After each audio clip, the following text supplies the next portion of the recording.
એક અતિ ધનવાન પરિવારની સ્ત્રી વિમાનની મુસાફરી કરી અને બીજા શહેરમાં જઈ રહી હતી.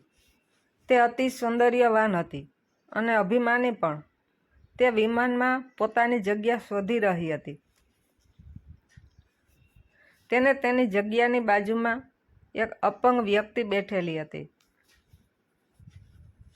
તેણે પોતાના બંને હાથ ગુમાવી દીધા હતા અને તેને જોઈને અભિમાની સ્ત્રીએ એર હોસ્ટેસને પોતાનો રૂઆબ બતાવતા કહ્યું કે હું એવા માણસની બાજુમાં બેસી અને મુસાફરી નહીં કરી શકું. તેના બંને હાથ નથી, મને જરા પણ અનુકૂળ નહીં આવે. માટે મને મારી જગ્યા બદલી આપો. દેખાવમાં ભણેલી અને ધનવાન અને સુંદર લાગી રહેલી સ્ત્રીની વાત સાંભળીને એર હોસ્ટેસ પણ આશ્ચર્ય પામી. તેના મુસાફરોનું લિસ્ટ તપાસી અને જોયું, પણ એક પણ જગ્યા ખાલી નહોતી.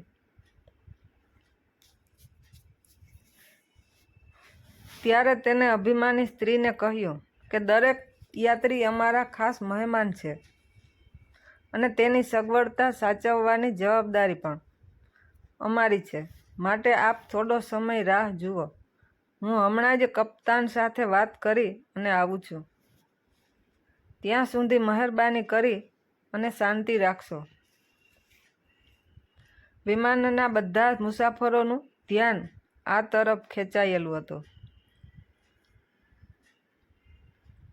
થોડી વાર પછી એર હોસ્ટેસ પાછી આવી અને કહ્યું કે મેડમ, આપણે અસુવિધા બદલ અમે માફી માંગીએ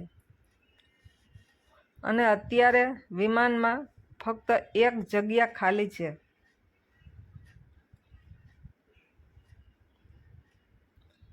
અને તે ફર્સ્ટ ક્લાસમાં છે અને અમારા કપ્તાને એક નિર્ણય કર્યો છે અને અમારી કંપનીમાં પણ આ ઘટના પહેલી વાર બનશે કે ઇકોનોમી ક્લાસના મુસાફરને ફર્સ્ટ ક્લાસમાં ફેરવીશું. આટલી વાત સાંભળી અને તે અભિમાની સ્ત્રી ખુશ થઈ ગઈ.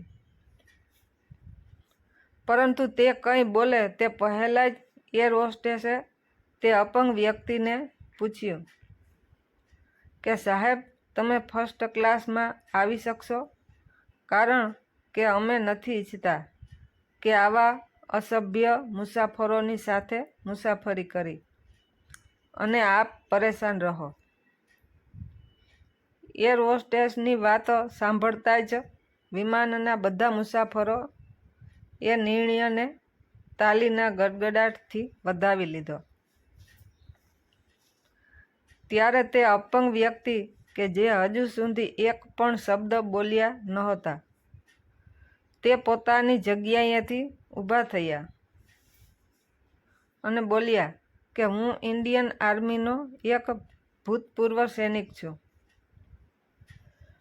અને એક સિક્રેટ ઓપરેશન વખતે બોમ્બ વિસ્ફોટમાં મેં મારા બંને હાથ ગુમાવ્યા છે.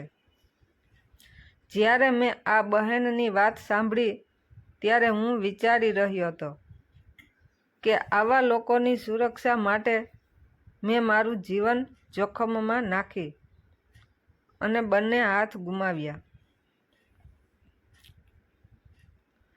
પરંતુ આપ બધા લોકોનો પ્રતિભાવ જોયો ત્યારે મને આજે મારા આપેલ બલિદાન પર ગર્વ થઈ રહ્યો છે. આટલું બોલી અને તે ફર્સ્ટ ક્લાસમાં ચાલ્યા ગયા અને તે મહિલા તેના અભિમાનના કારણે અપમાનિત થઈ અને નીચું જોઈને બેસી રહી. કારણ કે માણસનું શરીર ગમે તેટલું સુંદર હોય,